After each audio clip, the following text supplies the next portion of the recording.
Shalom anak-anak, berjumpa lagi bersama Miss Ruth ya, tentunya di dalam pelajaran PJOK. Kali ini kita sudah masuk di bab 8, yaitu materinya tentang renang. Oke, kalian jelas tidak asing ya tentang materi renang gaya dan olahraga yang dilakukan di dalam air atau di kolam renang ya.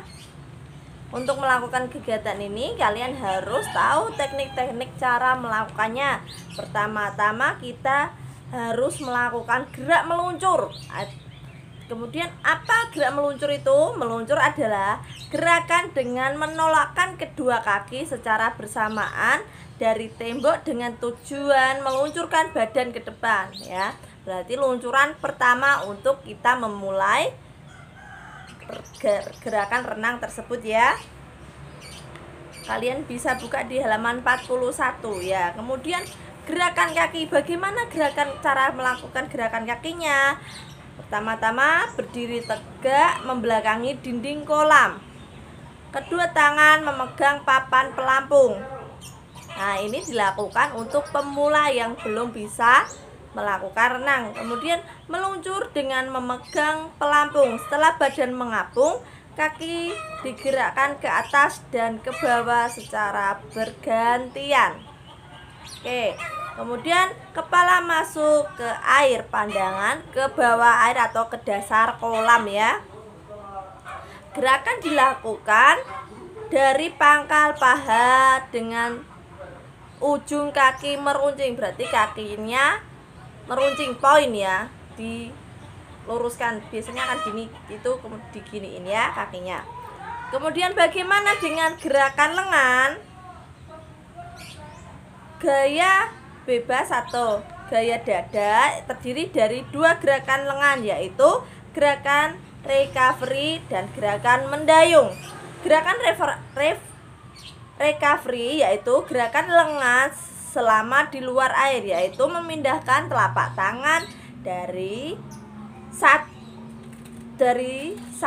keluar dari air dibawa ke dalam, berarti dari luar dibawa ke dalam ya, di dalam kepala, kemudian masuk ke dalam air. Kemudian gerakan mendayung yaitu gerakan lengan mengayun sehingga menghasilkan dorongan. Ini gerakan recovery. Kemudian gerakan mendayung. Oke. Kemudian ada lagi, yaitu cara mengambil nafas. Bagaimana cara mengambil nafas saat melakukan renang gaya bebas? Atau setelah badan mengapung, kaki bergerak terus. Pokoknya kakinya intinya bergerak terus, mengayun ke atas dan ke bawah ya. Pada saat lengan kanan mendayung, miringkan badan dan putar kepala ke arah kanan sehingga posisi kepala di luar dan buka mulut untuk mengambil nafas ya. Kalian bisa buka di gambarnya itu 42 ya. Pada saat recovery, tangan kanan kepala kembali masuk ke dalam air, pandangan kembali ke dasar kolam atau ke bawah ya. Pengeluaran nafas tepat sebelum kepala diputar, berarti saat kepala diputar ke atas gini kalian bisa mengambil nafas.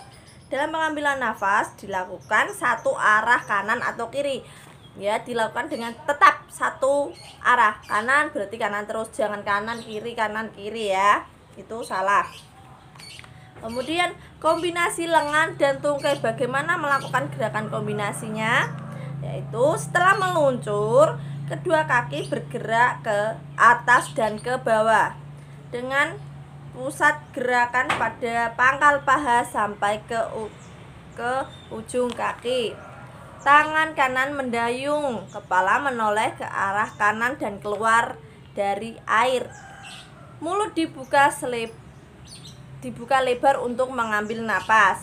Gantian tangan kiri yang mendayung bersama kepala kembali ke posisi semula atau masuk lagi ke dalam air ya. Dalam pengambilan nafas dilakukan ke satu arah saja, kiri atau kanan ya, seperti tadi. Oke. Kemudian kita masuk di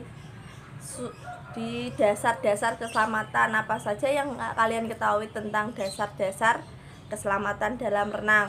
Yaitu satu, kalian harus mengetahui mana kolam dalam dan mana kolam dangkal ya, karena ini sangat penting buat keselamatan kita saat untuk melakukan kegiatan renang tersebut.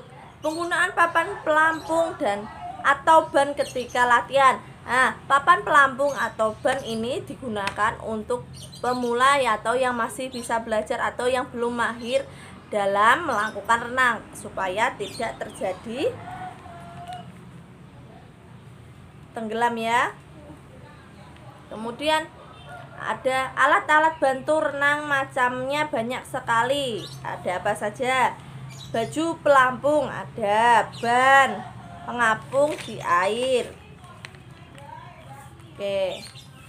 Kegiatan ini harus dilakukan dengan pengawasan orang tua atau orang yang lebih dewasa ya, yang belum mahir dalam melakukan gerakan tersebut. Harus dilakukan di tempat yang aman ya. Harus dilakukan di kolam renang. Untuk pemula dilakukan di tempat yang dangkal dulu ya untuk latihan. Jangan lupa melakukan pemanasan sebelum masuk ke kolam supaya terhindar dari cedera ya. Oke.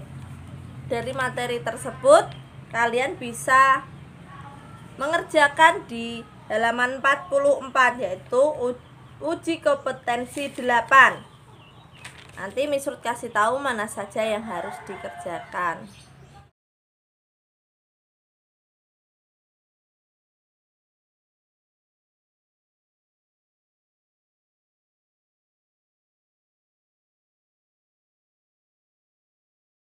Oke, cukup sekian pelajaran kali ini. Semoga apa yang Miss Ruth sampaikan hari ini anak-anak dapat memahaminya dan dapat mengertinya dengan baik tentang renang gaya bebas atau renang gaya dada ya. Terima kasih anak-anak, Tuhan Yesus berkati.